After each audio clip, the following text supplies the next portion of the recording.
Amém. Glória a Deus. Hoje é a nossa primeira aula da matéria homilética. Não é omelete, não.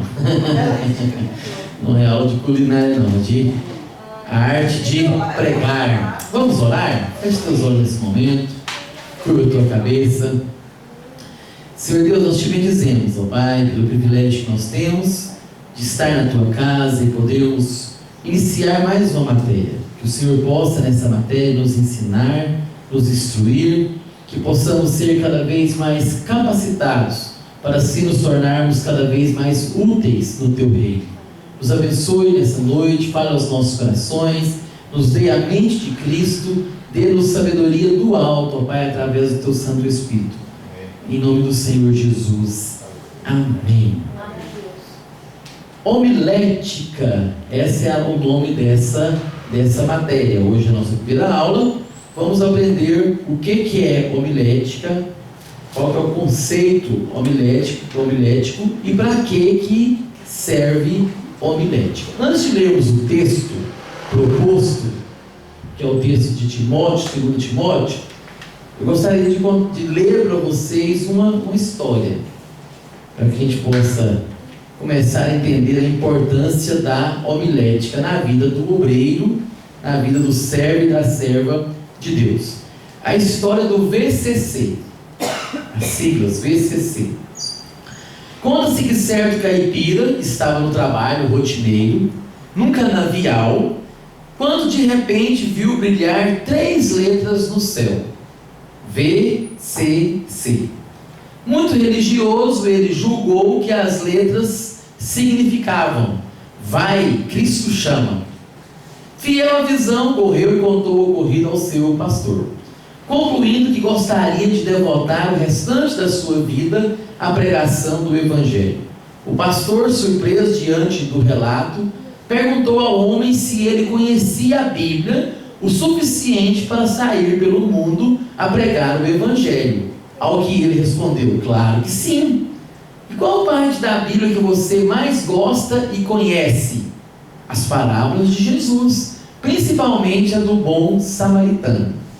Então conte-a, pede o pastor, querendo conhecer o grau de conhecimento bíblico do futuro pregador. O caipira começa a falar: descia um homem de Jerusalém para Jericó e caiu entre os salteadores e lhes disse: varões, irmãos, escutai-me, não tenho prata nem ouro, mas o que tenho, isso te dou. E entregou-lhes os seus bens. A um deu 5 talentos, a outros 2, a outro 1, a cada um segundo a sua capacidade. E partindo dali foi conduzido pelo Espírito ao deserto, e tendo jejuado 40 dias e 40 noites, teve fome, e os corvos alimento lhe traziam, pois alimentavam-se de gafanhoto e mel silvestre. O caipira, entusiasmado, olhou para o pastor, ansioso por receber a aprovação ao ministério que fora chamado. Pacientemente o pastor coça a cabeça e lhe responde: olha, filho, eu acho que aquelas letras no céu não significavam vai, Cristo te chama. Antes queriam dizer: vai cortar cana. Eles dão uma historinha, mas que fundamenta bem essa matéria que nós vamos trabalhar aqui, né? Moral da história: prossigamos em buscar o verdadeiro e genuíno conhecimento da palavra de Deus. Toda escritura é divinamente inspirada e proveitosa para ensinar, para redarguir, para corrigir, para instruir em justiça, para que o homem de Deus seja perfeito e perfeitamente instruído para toda a boa obra.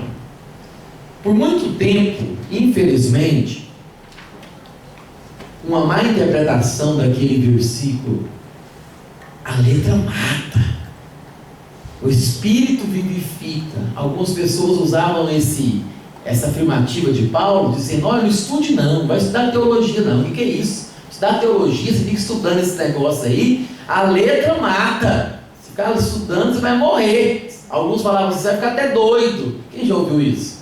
Quem lê a Bíblia demais fica até doido, fica perturbado, né?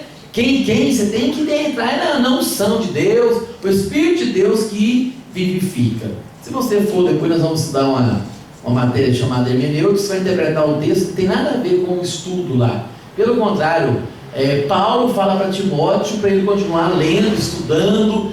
Paulo pede para ele trazer os pergaminhos para ele mesmo, o apóstolo Paulo, aprender e estudar. Os homens de Deus no decorrer da história sempre foram homens conhecedores das sagradas escrituras. Então essa ideia, o preguiçoso falar assim, não precisa estudar não precisa aprender, isso não condiz com a palavra do Senhor. Lá o Senhor nos ensina,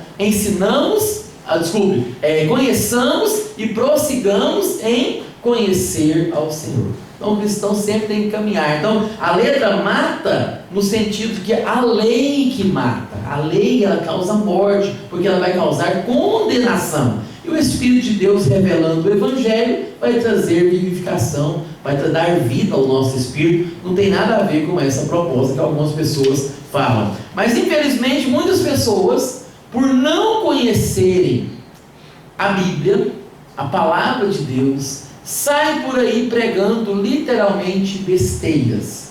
Sai por aí pregando literalmente coisas que não condizem com as sagradas escrituras. Sai por aí ensinando, dizendo que a Bíblia diz isso ou diz aquilo, e a Bíblia nunca disse, Deus nunca disse isso. Depois eu vou colocar um link para vocês rirem um pouco lá no grupo. Um pregador, que está no YouTube aí, com o seguinte título, o link do YouTube: pregando a briba, literalmente, briba. A briba, ele fala assim, a briba diz, aí ele prega um monte de besteira. Ele fala que a Eva era igual a Carla Pérez e aquela Carla Pérez, e assim vai. Então a Bíblia diz o seguinte para nós, não a briba, a Bíblia diz o seguinte, pode olhar lá: procura apresentar-te a Deus de que forma? Aprovar. De que forma? Como obreiro que não tem do que se envergonhar, que maneja bem a palavra da verdade. Então todo servo e toda serva de Deus tem que ter de fato esse desejo no seu coração, tem que conhecer cada vez mais de Deus, para que eu possa ser não apenas um receptor da palavra de Deus, mas para que eu possa ser também um transmissor da palavra de Deus. Aprendemos na última matéria de discipulado, a importância de nós discipularmos. Esse é o papel do cristão, fazer discípulos. E essa matéria vai nos ajudar a discipular, a evangelizar, a pregar, a anunciar o nome de Jesus, também através da pregação da mensagem. Então essa matéria vai nos ajudar a preparar sermões, quando você tiver que pregar na igreja, vai te ajudar a preparar um estudo bíblico, quando você for falar para jovens, falar para crianças, falar para adolescentes, falar num grupo de senhoras, independente do ambiente que você for falar, até mesmo lá no seu trabalho, você tem um dia de oportunidade de dar uma palavra, E como é que eu faço, como é que eu falo, por onde começar, onde procurar, de que forma a minha ideia será transmitida de forma clara. Então essa matéria vai te ajudar nisso, Eu certa feita um aluno meu prestou concurso público, e ele falou assim: pastor, quando eu fiz a minha redação, lembrei do senhor, que tudo que o senhor me ensinou em homilética, eu fiz na minha redação também, lá no concurso público, porque os princípios são os mesmos, os princípios de oratória, os princípios de composição de texto, os princípios de organização de ideia. Quem de fato aprende isso, vai ter muitas utilidades na sua vida, você vai poder ser útil na sua vida espiritual, como também no outro lugar, se for ensinar alguma coisa, dar um curso de alguma coisa também, que talvez possa ser até fora da Bíblia, mas que vai te dar subsídio para que você possa, de fato, manejar bem a oratória. Então hoje nós vamos aprender esses conceitos básicos de homilética, para que a gente não possa, de fato, cometer gafes, na vida espiritual, quando tiver uma oportunidade, saber lidar com a palavra do Senhor. Vamos lá então. O que é o estudo da homilética? Presta atenção. Todo curso, isso é sem exceção, quer seja um curso básico de teologia, um médio em teologia, ou um bacharel em teologia, tem a matéria homilética em sua grade curricular. E o foco dessa matéria é ensinar o aluno sobre a arte de pregar, a arte de enunciar, a arte de dar um estudo no grupo familiar. Os irmãos da outra igreja aqui tem célula, né? Lá na célula. Então é a arte de falar em público.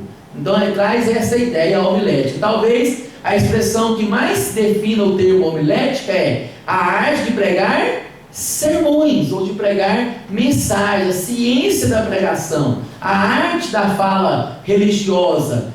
É a junção da palavra grega homiléo, né? Que significa conversa, fala, em espírito de camaradagem, ideia de você transmitir algo de fato com a organização das suas ideias, de forma que a pessoa compreenda. Eu fico observando que o melhor orador da terra foi o próprio Senhor Jesus. Como ele conseguia transmitir ao ponto de uma pessoa idosa entender, ao ponto de uma criança entender, ao ponto dos seus discípulos entenderem, e quando não entendia, ele explicava a si mesmo. Ele era um excelente orador. Não se preocupe em copiar tudo, lembrando que eu passo lá no grupo também esses slides em PDF, pode ficar tranquilo quanto a isso. Copie apenas aquilo que você achar relevante e interessante. Vamos lá, então a homilética, ela tem por objetivo ajudar na confecção de sermões para uma pregação mais eficiente. Então normalmente quando eu me lembro a primeira vez que eu fui convidado a pregar, eu tinha ainda na época em torno de 14 anos, e eu fiquei, o que eu vou fazer? O que eu vou falar? Né? E na época eu usei, é claro, os meus recursos. Falei um monte de versículos bíblicos soltos, separados, toquei num monte de assuntos, né? Porque eu não tinha sido ainda até então orientado quanto à questão da organização das ideias. Então essa matéria é fantástica porque ela nos ajuda nisto, né? Então traz uma pregação mais eficiente. Fica observando, queridos, até o crescimento, por exemplo, do apóstolo Paulo no que diz respeito à homilética. A homilética, ela tem a sua origem mais dentro da filosofia greco-romana. Então os gregos, eles são sistematizadores de ideias.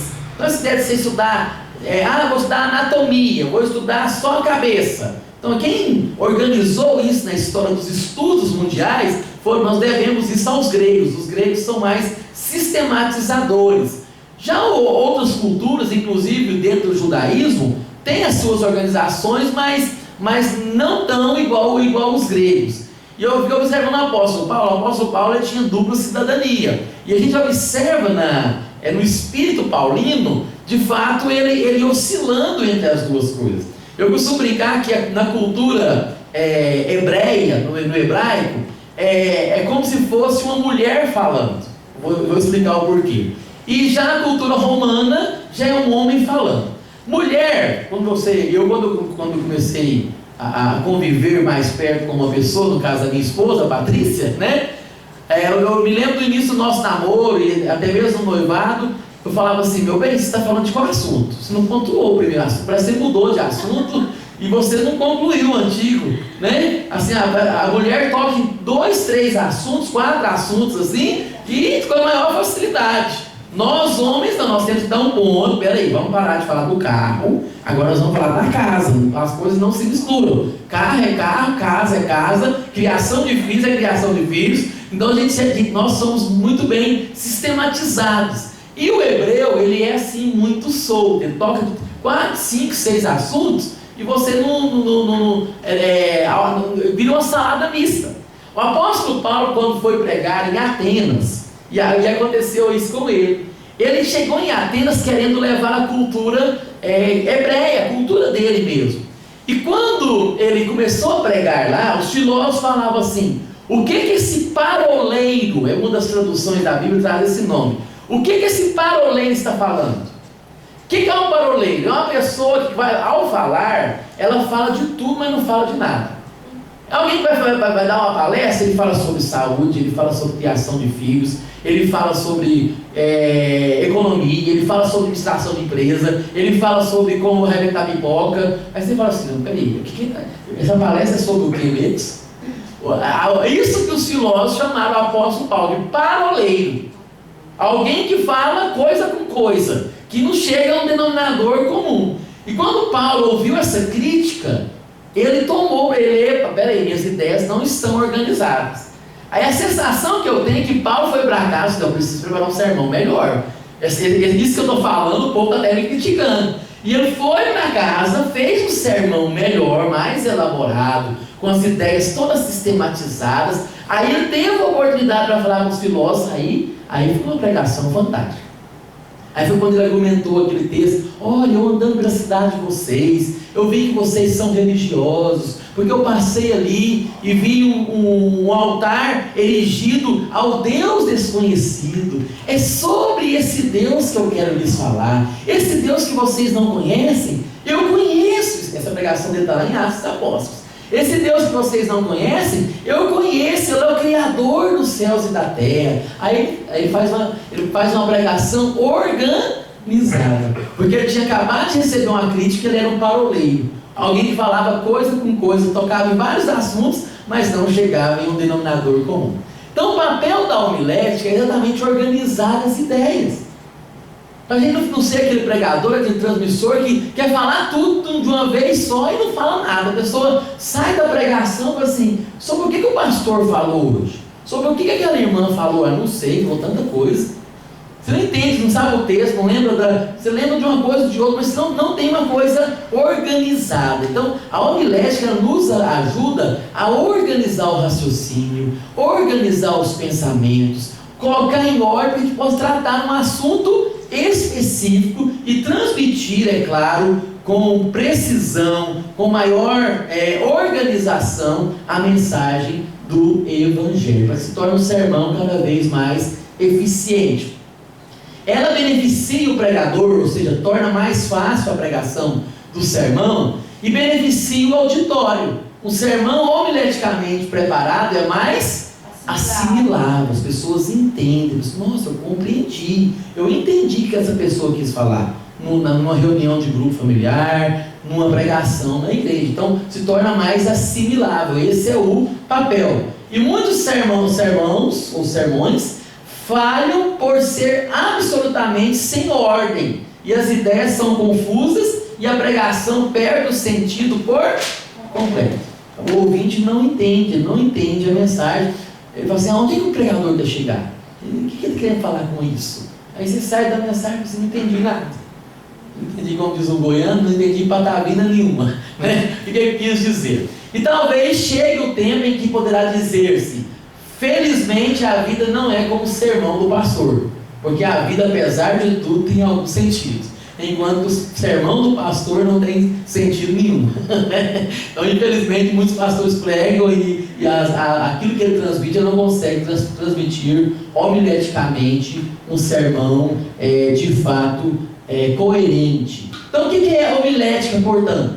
É o estudo dos fundamentos e princípios de como preparar e proferir sermões, e como proferir mensagens. Esse é o intuito da homilética. E é a ciência cuja arte é a pregação, e cujo resultado é o sermão, é a mensagem.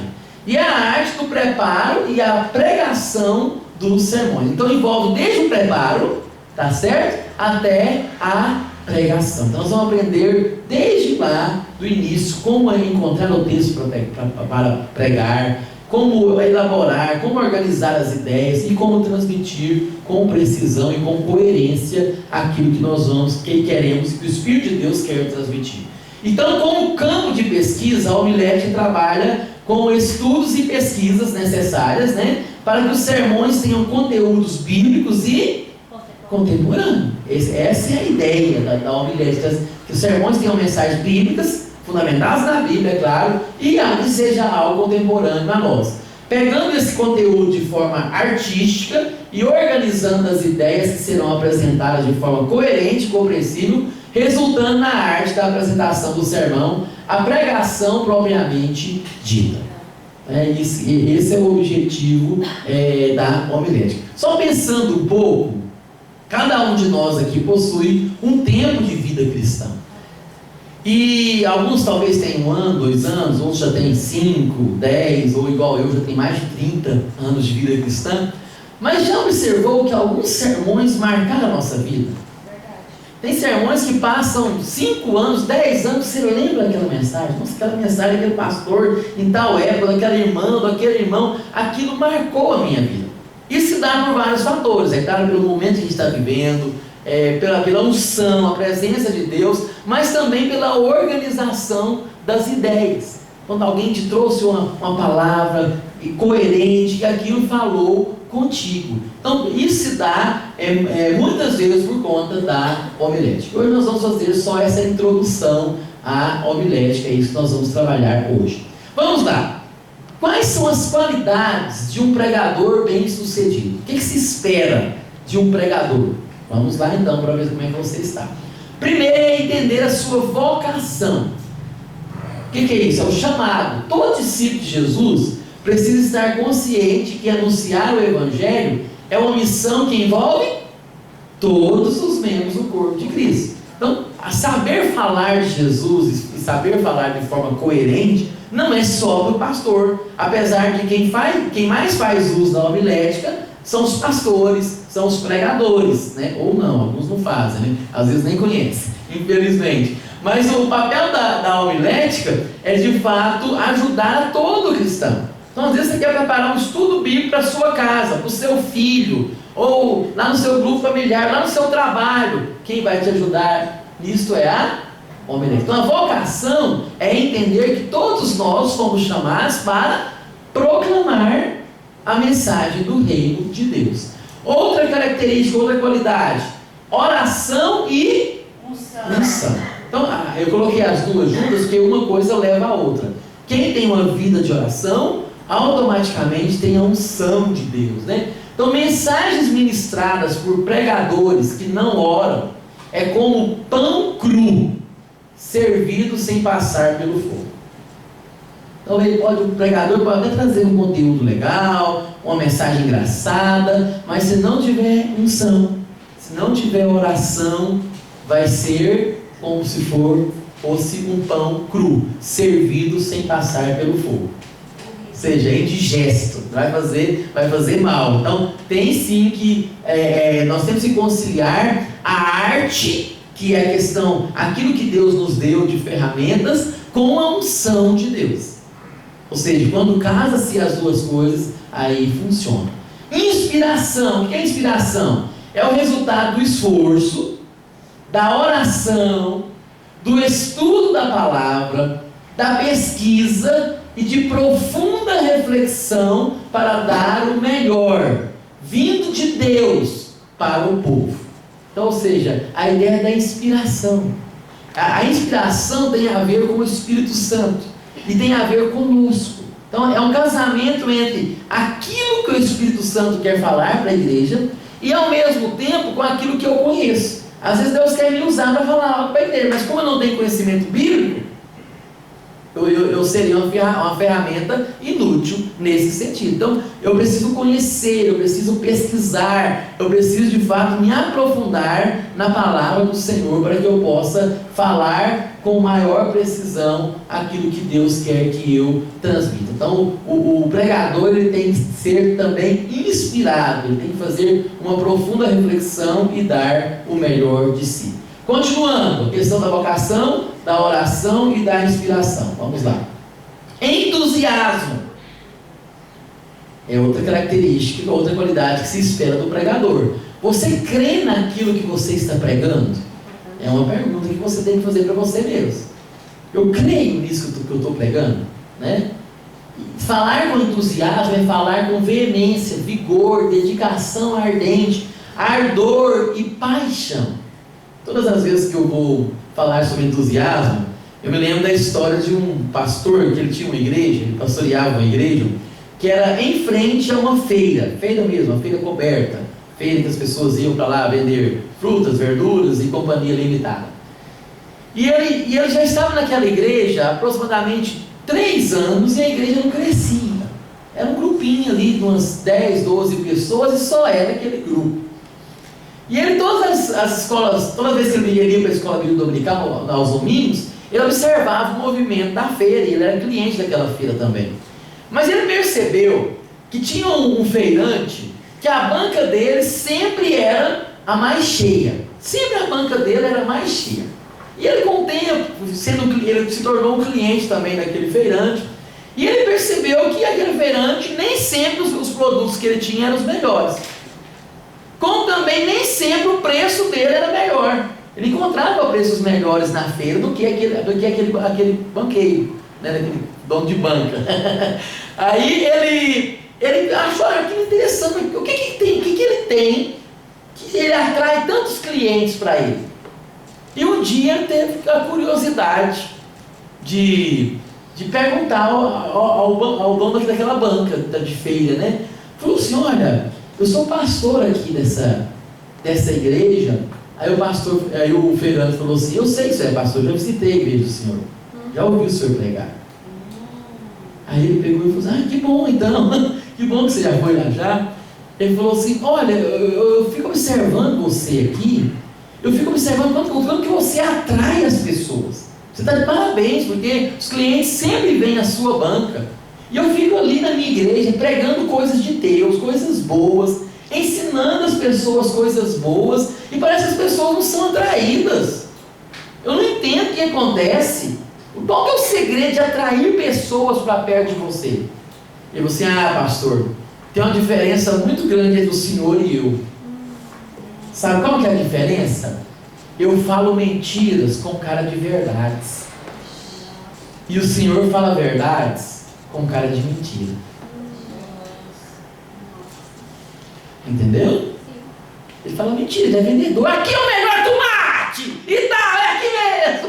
E o pessoal: olha aí, vai lá, porque ele fala com tanto entusiasmo. Aqui é mais barato. As pessoas correm para a banca dele. Ele fala mentira, mas tem uma cara de verdade. Ele percebeu que o pastor falava verdades, mas com cara de mentira. Não tem entusiasmo, os olhos não brilham ao transmitir a palavra do Senhor, ou seja, aquela coisa monótona, ou seja, não flui. Infelizmente tem muitos pregadores que, às vezes, e esses pregadores muitas vezes colocam a culpa no povo, colocam a culpa no diabo, né? Aquela pessoa que, aquela conversinha mole, quase que faz dormir mesmo, né? E tem alguns irmãos que são mais ousados, que o pastor pregando aquela pregação assim, sonolenta, sem entusiasmo. Aí virou para a irmã: ô irmã, você que está de blusa vermelha aí, acorda a irmã de blusa azul. Ela falou assim: eu não, pastor, o senhor que fez ela dormir, o senhor mesmo para acordar.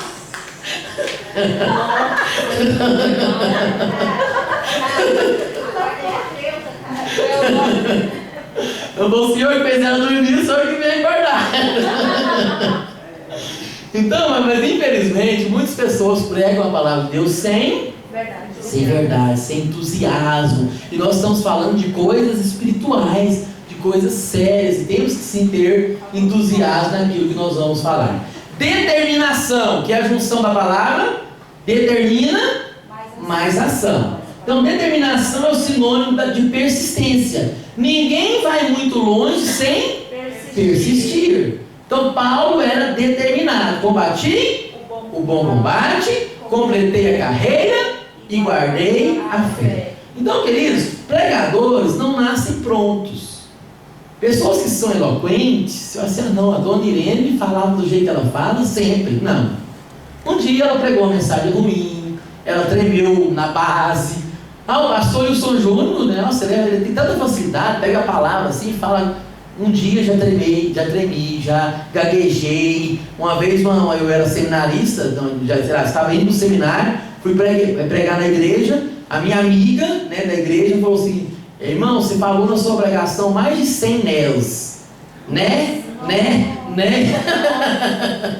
Ou seja, todos nós que somos pregadores hoje, um dia fomos ruins também. Então é um processo. Ninguém nasce pronto. Fulano nasceu pronto, né? Ou seja, é um processo, é uma questão de determinação, que tem a ver com determina mais ação, com perseverança. Nós vamos melhorando cada vez mais e mais, e esse é o nosso propósito: persistir. Então ninguém vai longe se não persistir. Estude a história dos grandes homens na história. Você vai estudar a história de Abraham Lincoln, se tornou um dos maiores presidentes dos Estados Unidos. Vai ver quantas vezes que ele perdeu a eleição, as eleições, né? Quantas vezes, quando é que ele foi ganhar? Ou seja, ele venceu na determinação, na persistência, tá certo? Então tem que persistir. Também boa memória. E boa memória na vida cristã é a junção de duas coisas: meditação e ação do Espírito Santo. Em João 14, 26 vai dizer que o Espírito Santo nos faz lembrar. Preste atenção, queridos. Isso é um mistério que existe na vida cristã. Você estuda a palavra de Deus, você aprende. Alguns alunos chegam em mim e falam: pastor, eu queria tanto, depois de uma aula do Senhor, eu queria pelo menos lembrar 10% que o Senhor falou, né? Tem aquela sensação, eu não estou absorvendo tudo, mas você está absorvendo o necessário. E no momento certo, Deus vai te lembrar. A Bíblia fala que o Espírito Santo, ele nos faz lembrar. Ele não faz você pensar em algo que você nunca leu, nunca estudou, isso não. Ele faz você lembrar. Então, se você já estudou, se você já leu, se você já viu, e nós pregadores, essa experiência é fantástica. Às vezes tem hora que eu passo assim, 5 anos, 10 anos sem lembrar de uma ilustração, sem lembrar de algum artigo que eu li, entendeu? Aí depois de tempo eu tenho esse arquivo, eu lembrei, eu já falei sobre isso, eu já estudei sobre isso e vem a mente. Aí que entra a promessa que Jesus deu aos seus discípulos, que o Espírito não era para eles se preocuparem, porque o Espírito Santo lhes fariam lembrar. Lembraram tanto que deixaram registrado. Como é que eles deixaram registrado Mateus, Marcos, Lucas? Você acha que eles foram assim? Jesus foi falando, eles foram escrevendo? Começaram a escrever 20 anos depois que Jesus falou. Foi, depois de estudar a composição da Bíblia, foi sim, 20 anos, 15 anos, 30 anos, foram escrevendo. Quem que eles fez lembrar? O Espírito Santo de Deus, que fez lembrar as palavras de Jesus. Então, a questão de boa memória, fica tranquilo, né? Nós temos que ter boa memória, mas boa memória funciona como? Quando eu medito nas Escrituras, quando eu aprendo a Bíblia, mais a ação do Espírito Santo. Para não ser, eu coloquei no exemplo do Zaqueu, o irmão chegou no pastor, sempre o pastor passa por isso, né? Que os irmãos que querem pregar e infelizmente não estão preparados ainda. O irmão chegou no pastor e disse: pastor, eu queria tanto pregar no domingo à noite. E o irmão só tinha nem um ano de convertido, né? Novo convertido. Não, pastor, eu tenho uma palavra, Deus me deu uma palavra e tal, e um testemunho e tal. E o pastor bondoso deixou o irmão. E o irmão pegou e foi pregar, deu a palavra para ele, e ele saudou os irmãos, eu saúdo os irmãos e tal. E, irmãos, hoje eu quero pregar para vocês, na palavra do Senhor, um texto muito interessante, é sobre Zaqueu. Zaqueu, eu não lembrava nem do texto. Irmão, Zaqueu, está na palavra do Senhor a história de Zaqueu. Os irmãos conhecem a história de Zaqueu? Irmão, Zaqueu era um homem baixinho que ele queria ver Jesus. E ele, irmãos, o sonho dele era ver Jesus. Irmãos, a palavra do Senhor diz que Zaqueu quis subir na árvore para ver Jesus, irmãos. Irmãos, Zaqueu, ele acredita, irmãos, que ele subiu na árvore para ver Jesus? E ele está subindo na árvore, irmãos. Zaqueu vai subir na árvore, e ele está subindo na árvore. Alguém lembra qual é o texto? E o pastor cochichou no ouvido dele: irmão, enquanto Zaqueu vai subindo na árvore, desce do ponto, por favor, deixa eu pregar. Não saiu nada.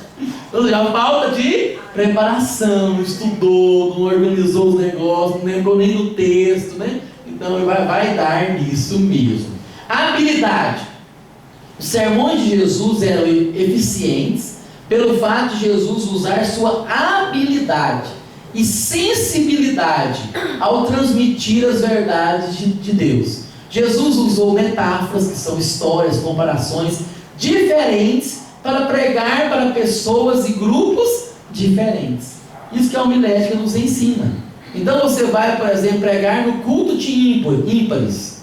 Nós teremos aqui, né? Você vai falar sobre relacionamento conjugal? Nada a ver. Ou seja, você tem que observar para quem que você vai pregar. Qual que é o foco? Qual que é o objetivo? Então Jesus, você estava no meio de agricultores, ele contava parábolas de plantio, contava a parábola do semeador, que todo mundo entendia. Se Jesus estava no meio, por exemplo, de criador de gado ou de ovelha, ele falava sobre ovelha, está entendendo? Então, ele trazia uma mensagem que as pessoas, nossa, eu compreendi, eu entendi. Ele trazia uma ilustração de forma que as pessoas compreendiam. Eu me lembro de uma missão que nós abrimos no interior do estado, num lugar que não tinha igreja nenhuma, nem espírita, nem católica, nem nada, não tinha igreja. Nós fomos abrir uma missão lá. E a irmã que nos levou para lá, que ela nos desafiou na época de fazer essa missão, ela era uma mulher muito culta mesmo. Ela foi professora universitária aqui em Goiânia há muitos anos, trabalhou no fisco, e uma mulher muito culta mesmo, muito delicada. Só para você ter uma noção, eu achava muito engraçado as palavras que ela usava. Ela tinha muita liberdade comigo, ela falava assim, sobre comentários de irmãos da igreja, quando uma moça, eu fui pastor dela, né? Quando uma moça arrumava namorado, por exemplo, ela achava o namorado feio, né? Assim, pastor, mas aquele irmãozinho é tão desprovido de qualidades físicas, né? Desprovidos de qualidades físicas, para não dizer que ela é feio, né? E ela é muito intelectual. E nós fizemos um culto na fazenda dela, no município de Mara Rosa. E ela usava essas reuniões do culto para resolver também questões sociais da região, questões políticas e muitas outras questões, que era uma região totalmente desassistida. E ela reuniu as pessoas lá e usou as palavras dela, que eles deveriam lutar por aquilo pelos direitos deles, para o prefeito construir pontes na região e lutar por outras coisas. Então, ela terminou o discurso, um senhorzinho levantou a mão e falou assim, dona Natália, como é que é? A gente tem que pegar as foices aqui, levar à frente da prefeitura e pressionar o prefeito até ele fazer Não é essa luta aí não. É outra luta. Então, ao falar para as pessoas, nós temos que falar a linguagem do povo, a linguagem que as pessoas compreendem. Isso envolve habilidade, você ser sensitivo, perceber aquilo que as pessoas querem. Vamos lá, criatividade. Além da unção do Espírito Santo, a mensagem que você lembra até hoje, certamente as lembra por causa da criatividade de quem as transmitiu. Então, a questão da criatividade. Eu me lembro de um pastor que foi pregar sobre nós somos a luz do mundo e pregou a luz de vela. Mas que coisa fantástica. Nunca esqueci essa mensagem. Ele apagou a luz da igreja, colocou uma vela no púlpito e pregou a importância da luz, de ser luz. Né? Ou seja, são criatividades que nós podemos usar para transmitir a palavra de Deus.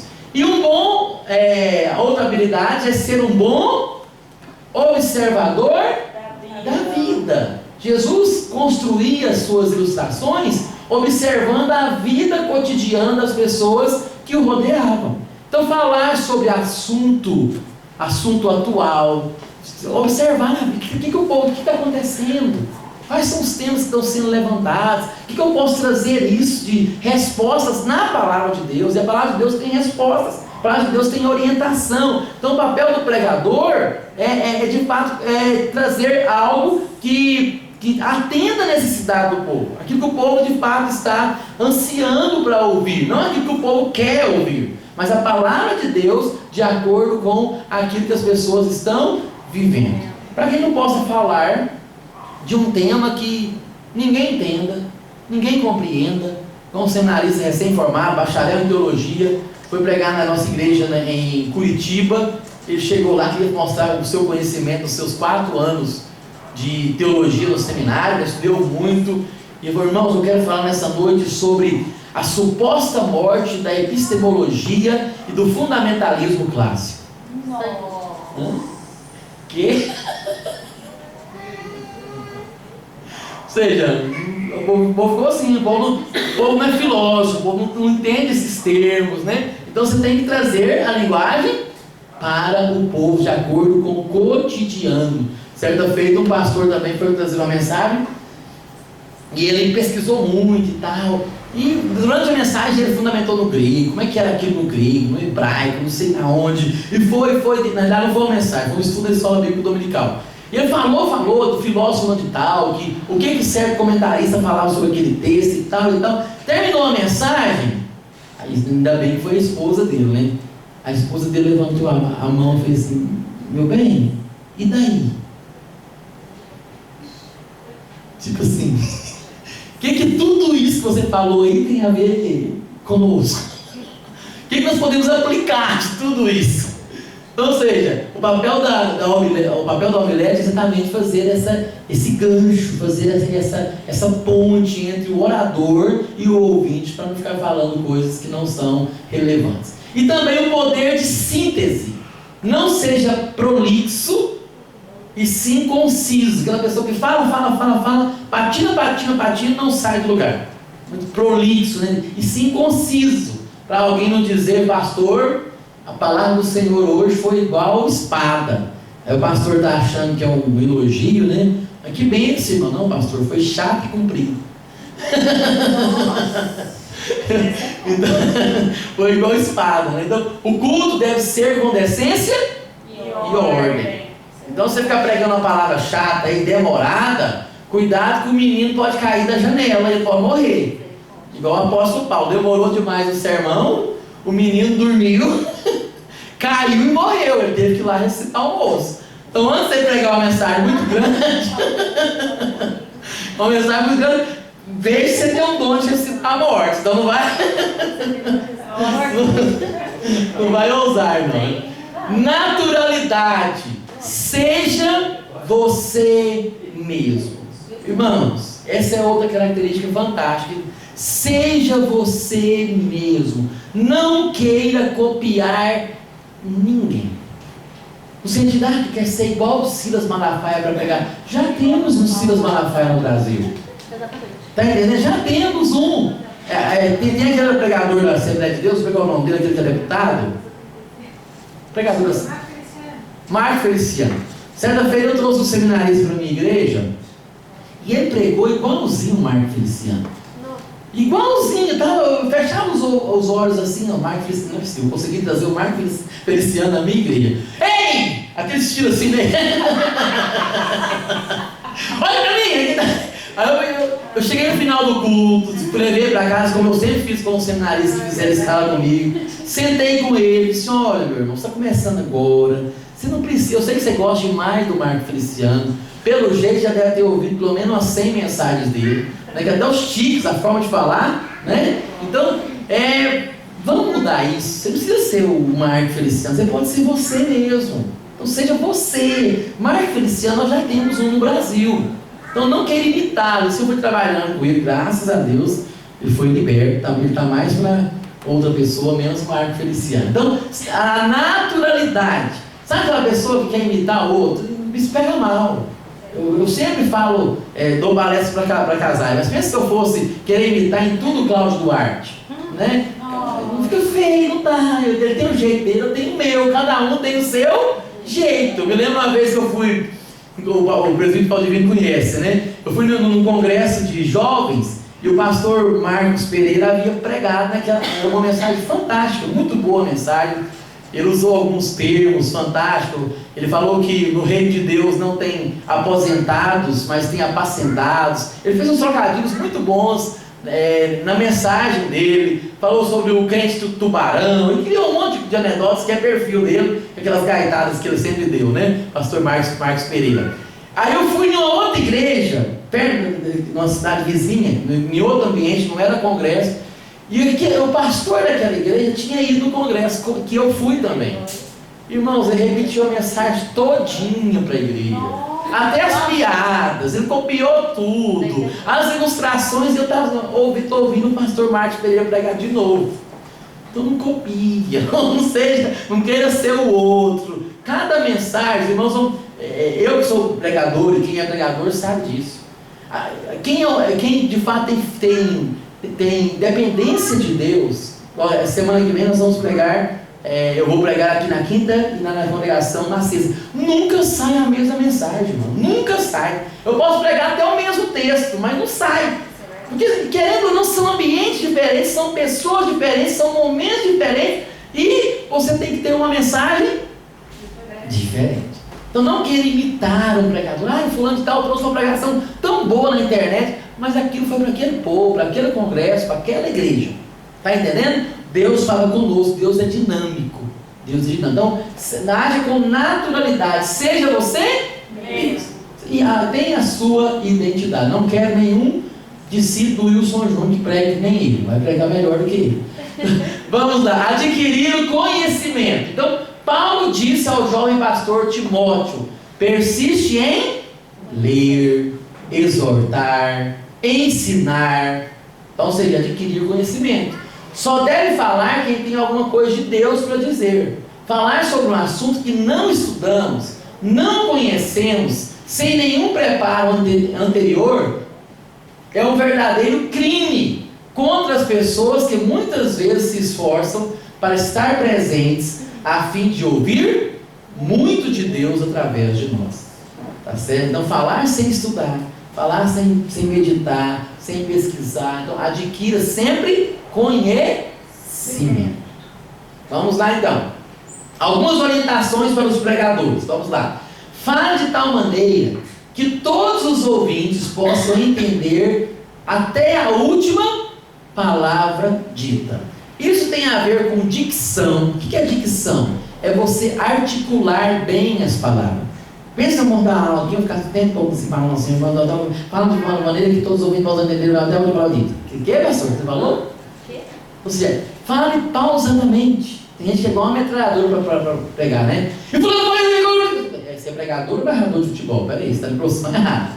Então você fale de forma que as pessoas entendam, que a sua voz seja acessível, que o seu raciocínio seja acessível. Além disso, use somente palavras que os ouvintes compreendam. Empregue frases curtas, ou seja, não vai falar palavras que os ouvintes não compreendam. Caso você tenha que trazer uma palavra que ela seja de suma importância para que compreenda aquilo que você quer dizer, você fala a palavra, logo após, explique. Se eu estou pregando aqui no culto à noite, irmãos, a homilética, estou no culto à noite, não estou dando aula de seminário não. Irmãos, a homilética, que é a arte de pregar, aí eu expliquei. Ou seja, a pessoa ouviu, tá, eu entendi. Tem irmãos que é mequertrefe, que se mete onde não é chamado. Aí eu expliquei a palavra. Quando você fala assim, irmãos, tem irmão que é mequertrefe. E pensa, irmãos, irmão você é mequertrefe? Você fala, o que é isso? Aí você tem que explicar a palavra. Então, ou seja, quando você falar uma palavra que você conhece, então você explica. Então use palavras somente que os ouvintes compreendam. E empregue frases curtas. E ao falar uma palavra mais difícil, explique o significado. Utilize da melhor maneira possível todos os seus recursos físicos. Ou seja, gestos, expressão facial, olhar, respiração e também recursos intelectuais, raciocínio, recursos de linguagem, quando estiver falando. Então, a homilética vai nos ajudar nisso, a transmitir o sorriso, a seriedade quando tem que ficar sério, entendeu? Tem pessoas que falam coisas sérias e está saindo, você não está transmitindo, tem uma coisa que não está casando com a outra. Tem pessoas que dão a ênfase no lugar errado. O pregador está assim, irmãos, Jesus é bom, Jesus é maravilhoso, Ele mora nos nossos corações, Ele é o nosso Senhor, Ele é o nosso Salvador, mas o diabo... Aí você fala assim, peraí, quem que é mais forte aí? Jesus? Jesus ficou tão fraquinho, ficou? Foi. Agora quando chega o diabo, peraí, agora chegou parando tudo, você dá ênfase no lugar errado. Ou seja, tem lugar que você tem que dosar as palavras, tem lugar que você tem que aumentar a força. Então utilize esses recursos, a ênfase, o gesto, a expressão facial, para que você não possa ficar igual aquele pregador de frente à feira. Falar verdades com cara de mentira.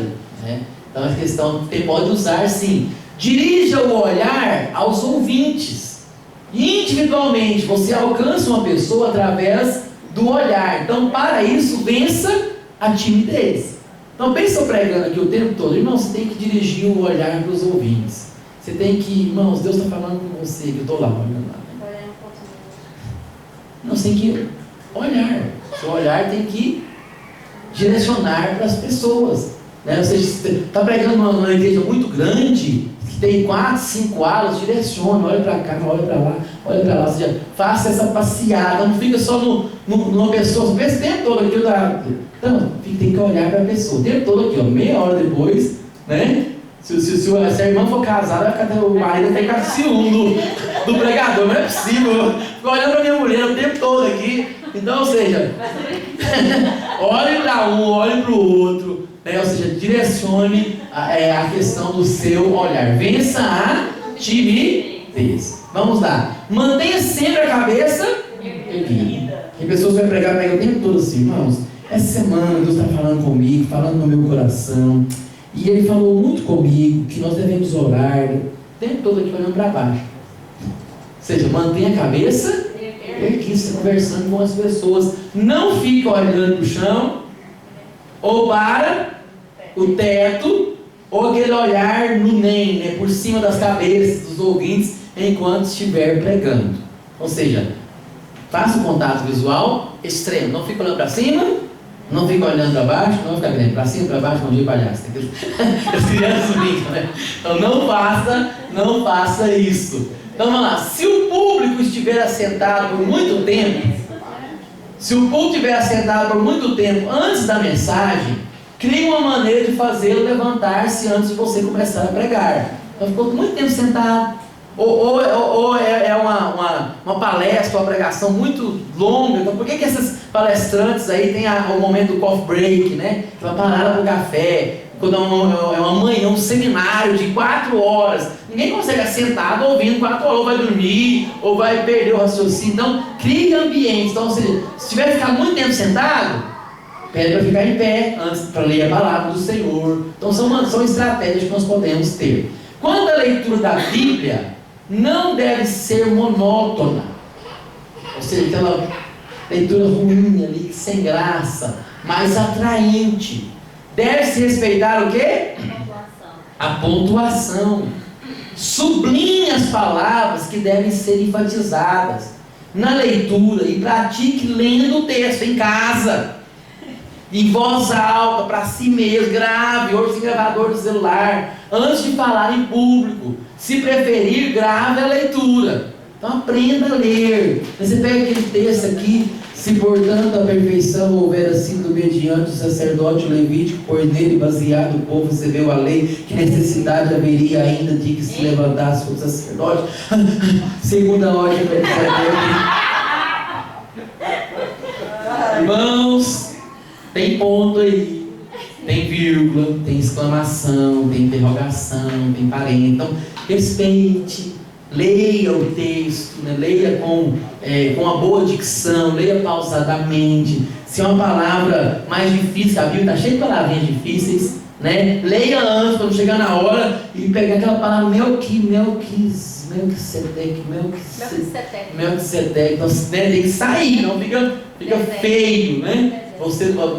A pessoa que for pregar não ter uma boa leitura. Vamos lá.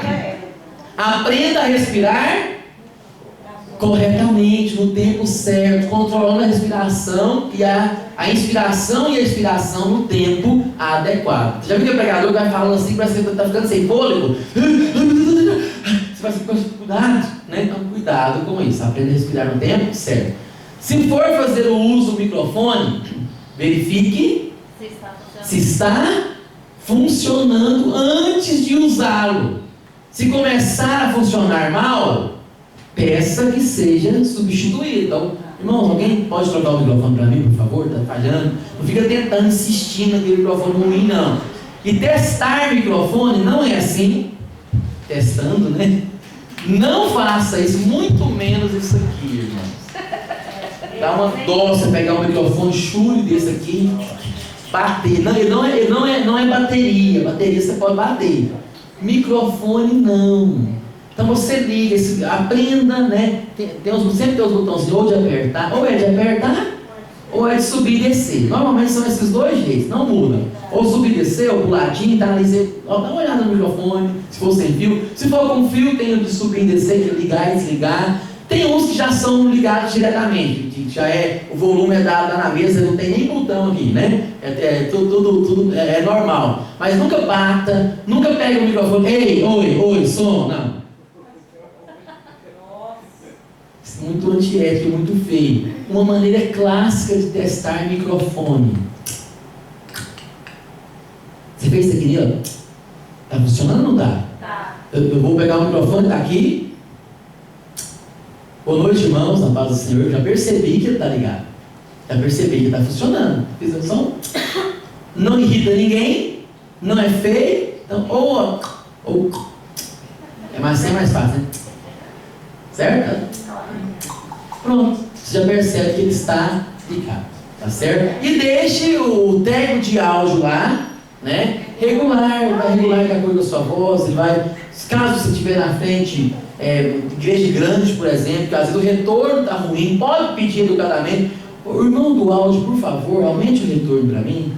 Você pode, não é errado isso, né? Não brigando, aumenta que eu não estou ouvindo nada. Não, isso está sendo antiético, né? Então você pede: ô irmão que está na mesa de som, por favor, pode aumentar só um pouquinho o volume para mim aqui? Pronto, resolvido. Tá certo? Porque às vezes tem ambiente grande, você está pregando, você não se escuta, é ruim, você está gritando, tem a sensação que o som está baixo, o som está baixo, o som para as pessoas às vezes pode estar até alto, mas o som lá na frente está ruim, então pede para aumentar o retorno, tá certo? Se for o microfone que tem o pedestal, nunca rache o pedestal com o microfone ligado. Se for usar o pedestal por algum motivo ou outro e tal, desliga o microfone primeiro, aí regula, aumenta aquele negócio ali, diminui, coloca o tamanho certinho, aí depois você liga o microfone. Então fica arrastando o microfone, cuidado com isso. Então vamos lá. A outra questão é a distância do microfone aqui, ó. Ele não é um sorvete para você chupar. Né? Então, e nem ficar aqui. Isso aqui, irmãos, para quem está regulando o som, dá uma dor de cabeça. Eu que sou técnico de áudio também. Da microfonia, você tem que aumentar o volume, tem uma questão de ganho, tem que aumentar o ganho e começa a dar microfonia. Aí para se regular isso na mesa, dá uma dor de cabeça. Então, tem pastor que fica o tempo todo aqui, ó. Você sabe que você está aqui. Então, se posicione aqui uma distância de 3 dedos, tá bom. Não precisa encostar nos seus lábios, mas mantenha uma distância boa. E sempre aqui, ó, nunca aqui, não é Silvio Santos, né? Então, mantenha uma distância. A captação dos microfones normalmente são frontais, assim, de frente. Então, mantenha nesse ângulo aqui, é excelente. Nunca vire o microfone para cá, você virar essa parte aqui para cá, vai dar microfone. Então, tenha cuidado com isso. Então, sempre. Se for trocar de mão, troca com suavidade, não fique brincando né? Então troca com suavidade, sempre mantendo a distância, tá certo? E se você achou o microfone muito alto, distancie só um pouquinho aqui, ó. Distanciei aqui 5 centímetros, já baixei o volume. Achei o microfone muito baixo, eu aproximo mais da minha boca. Eu tenho um regulador aqui natural, que muitas vezes eu não preciso estar perturbando o técnico de áudio. Tá entendendo? Então aqui, poucos centímetros aqui eu regulo muito bem o meu microfone. São coisas que ajudam e muito, né, na hora de pregar. Se estiver, o último aqui, se estiver lendo, não vire as folhas diante do microfone. Ninguém precisa sabendo que você está virando as folhas, né? Se for mover o pedestal, então, onde está o microfone? Não? Isso já disse. Vamos lá então, caminhar mais um pouquinho. Conclusão. Não existe maior privilégio, é privilégio, não é privilégio, viu, irmãos? Uma diquinha de língua portuguesa. Não existe maior privilégio e nem maior responsabilidade do que ser um pregador da palavra de Deus. Então, é um privilégio e é também uma responsabilidade. Tá certo? Essa é uma frase do pastor Wilson Júnior, amigo de vocês. Então, não existe maior privilégio e nem maior responsabilidade do que ser um pregador da palavra de Deus. Amém? Amém. Essa matéria nós vamos aprender isso. Então, como se portar, postura, edumentar aqui a nossa vestimenta, né? Não vem aí para pregar com a flor enorme aqui como, né, como decoração do seu... Então, ou seja, são coisas que de fato ajudam o pregador. O pregador tem que fazer tudo com decência e ordem, né? Tem que não ser extravagante demais. São coisas que nós vamos aprender, né? Que a pessoa que vai pregar, ele parece um ator de teatro, né? Uma vez eu fui assistir uma pregação de um pregador amigo meu, já partiu para o Senhor, já está na glória, mas na época ele foi pregar na nossa igreja. Irmão, misericórdia, o pastor pulou do púlpito, desceu do púlpito, rolou no chão, não pegou bem, não fica legal uma coisa dessa, né? Ele queria, não sei o que ele queria, não sei se era aparecer, ele queria, mas aí não ficou legal. Aí ele foi imitar Davi vencendo o gigante, como é que ele pegou essas pedrinhas, ele rolava, e ele pulava. Então, seja tranquilo. Se precisar caminhar, pode sim caminhar de um lado para o outro, mas com moderação e não vai correndo para lá e para cá. Né? Aquelas igrejas que o púlpito é bem alto e não tem isso aqui, uma espécie de parapeito, né, que é um parapé. Então tem igreja que o púlpito é bem alto e aí você fica morrendo de medo do pregador cair de lá, já observou? Ele fica andando assim, vai cair. Ou seja, a pessoa fica mais preocupada com o pregador cair do que com a palavra. Entendeu? Porque fica andando demais, fica ali, né? Ou seja, mantenha a postura. Se precisar caminhar um pouquinho, se precisar sair um pouquinho, saia, mas saia de forma moderada, tá certo? Saia de forma pensada, e não ficar para lá, para cá, andando para lá e para cá. Então são coisas que nós podemos, que nos ajudarão e muito em relação à pregação. Amém? Amém. Vou orar e vou abrir para perguntas, que hoje nós temos tempo. Feche seus olhos em nome do Senhor Jesus. Senhor, nós te bendizemos, ó Pai, por iniciarmos essa matéria, por termos o privilégio de aprender cada vez mais e mais do Senhor e da Tua Palavra, e de como podemos utilizar métodos, Senhor, eficazes para transmitir a Tua Palavra com veracidade, com arte e de forma que os ouvintes, Senhor, possam compreender a mensagem do Evangelho. Que essa matéria seja uma bênção nas nossas vidas, que possamos cada vez mais ser capacitados para sermos pregadores do Teu reino, anunciadores da mensagem do Evangelho. Nos abençoe em nome do Senhor Jesus. Amém. Amém. Glória a Deus.